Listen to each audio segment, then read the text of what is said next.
Hi అండి, welcome back to my channel. ఇదిగోండి fruits cleaning చేసే విధానం అండి. నేను ఫ్రూట్స్ తీసుకున్నప్పుడు ఇలాగ శుభ్రం చేసుకుంటానండి.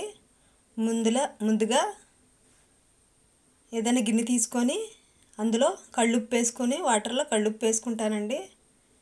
కళ్ళుప్పు వేసుకొని అందులో ఏ ఫ్రూట్స్ ఉంటే ఆ ఫ్రూట్స్ వేసుకొని బాగా వాష్ చేసుకుంటానండి. ఇదిగోండి ఆపిల్స్ వాష్ చేసుకుంటున్నాను. ఇలా ఉప్పులో వేసి ఒక 10 మినిట్స్ వదిలేస్తానండి. ఫ్రూట్స్ ఏమైనా సరే ఇలా ఉప్పులో వేసి ఒక 10 మినిట్స్ ఉంచాలండి.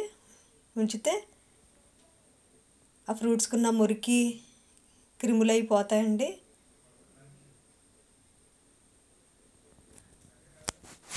ఇలా 10 మినిట్స్ పెట్టుకుంటానండి. ఏ ఫ్రూట్స్ ఉన్నా ఇలాగే వాష్ చేసుకుంటాను నేను.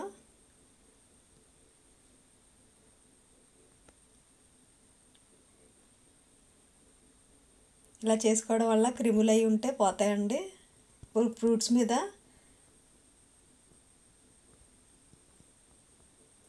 మందులు అవి చల్లుతారు కదండి.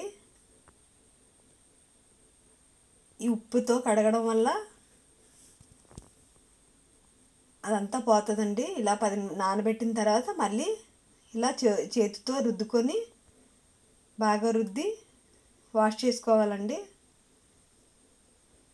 ఇలా ఉప్పులో నానబెట్టి క్లీన్ చేసుకున్న తర్వాత మళ్ళీ మంచినీళ్ళతో కడిగి పెట్టుకోవాలి.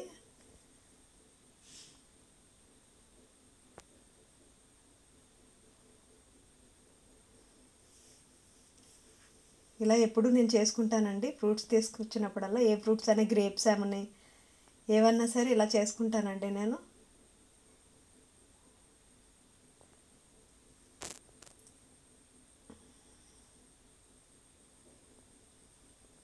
ఇవ్వండి, అలాగే ఇవ్వండి రేగుబళ్ళు అండి. మీకు తెలిసే ఉంటాయండి రేగుబళ్ళు.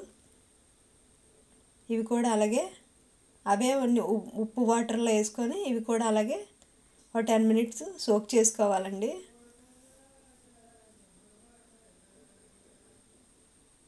ఇవి అదేవిధంగా ఒక 10 మినిట్స్ ఉప్పు వాటర్లో నానబెట్టుకుని ఉంచుకుంటానండి. 10 మినిట్స్ ఉంచి మరలా మంచినీళ్ళతో కడిగి పెట్టుకుంటానండి. అదేవిధంగా ఏ ఫ్రూట్స్ ఉన్నా అలాగే ఆకుకూరలు కూడా ఇదే విధంగా కడిగి పెట్టుకుంటానండి. ఉప్పు వాటర్లో వేసి. అలాగే ఉసిరికాయలు తీసుకొచ్చారండి, 1 కేజీ ఉసిరికాయలు.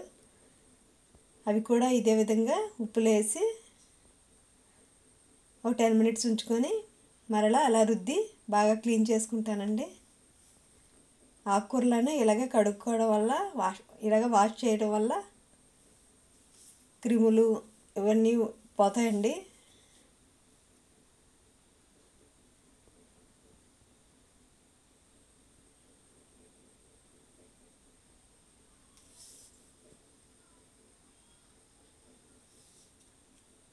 లైక్ చేయండి, షేర్ చేయండి, సబ్స్క్రైబ్ చేయండి ఫ్రెండ్స్ నా ఛానల్ని. మచ్చలు కూడా ఇలాగా బాగా రుద్దితే పోతాయండి. ఏమన్నా ఫ్రూట్స్ మీద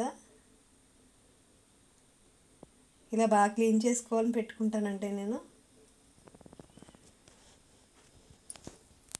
బాయ్ అండి. లైక్ చేయండి, షేర్ చేయండి, సబ్స్క్రైబ్ చేయండి నా ఛానల్ని. బాయ్ అండి.